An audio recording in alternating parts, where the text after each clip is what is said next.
Not only are the Republicans opposed to Geithner's proposal, some say he shouldn't even be the Treasury Secretary in the first place. And joining us now from Capitol Hill, Republican Congressman Mike Pence of Indiana. Congressman, what's wrong, if anything, you believe that the administration wants the Treasury Department to have the same kind of authority together with the Federal Reserve over non-bank financial institutions like AIG, for example. They want the same kind of regulation that the FDIC has over banks. What's wrong, if anything, with that? Well, I think the concern many House Republicans have of what would amount to really an extraordinary power grab by the federal government is what institutions are we really talking about? I mean, what we understand, at least so far, and I want to give the administration's proposal a fair shake here, but what we understand so far is that the administration is looking for the authority to come in a preemptive way and be able to take over non-banking institutions, hedge funds, and the like when there's a threat of systemic risk. We just,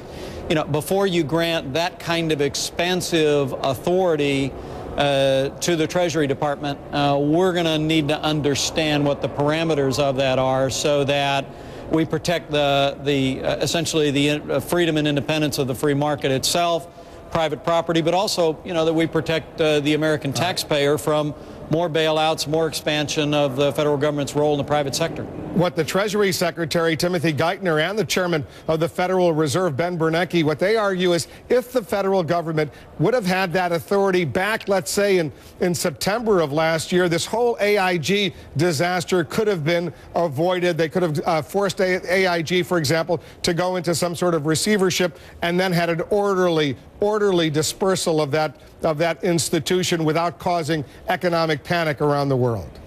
Well, I don't question their sincerity, but quite frankly, a reorganization bankruptcy was always available to AIG. I understand a number of members of the board of directors of AIG today, Wolf, actually believe that they would be better off today.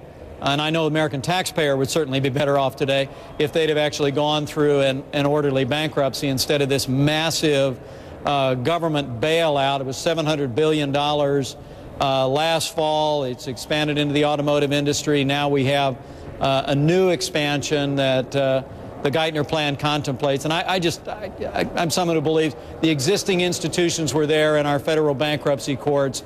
And before we extend new authority, create new institutions on Capitol Hill, we really need to understand what the need is, what the parameters are, and how we can ensure the ongoing vitality of our free market system is not compromised. Did the massive deregulation of the 1990s, often usually supported by Republicans like former Senator Phil Gramm, among others, looking back on that deregulation of the financial institutions, was that a mistake? Well, I think some of it may have been a mistake, although it's hard to look at the Sarbanes-Oxley legislation as deregulation.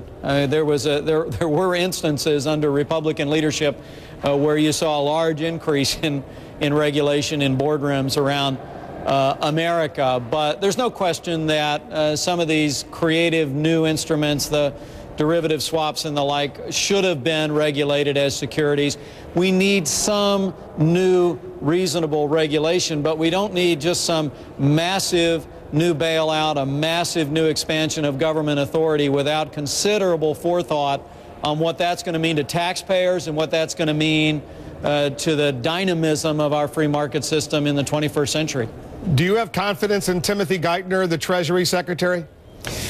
Well, Wolf, by way of full disclosure, I didn't think Timothy Geithner should have been confirmed to begin with. I think it's sent the wrong message to the American people that someone who had not paid their taxes on several instances was put in charge of the department that's governed with collecting taxes. But look, he's the Treasury Secretary now.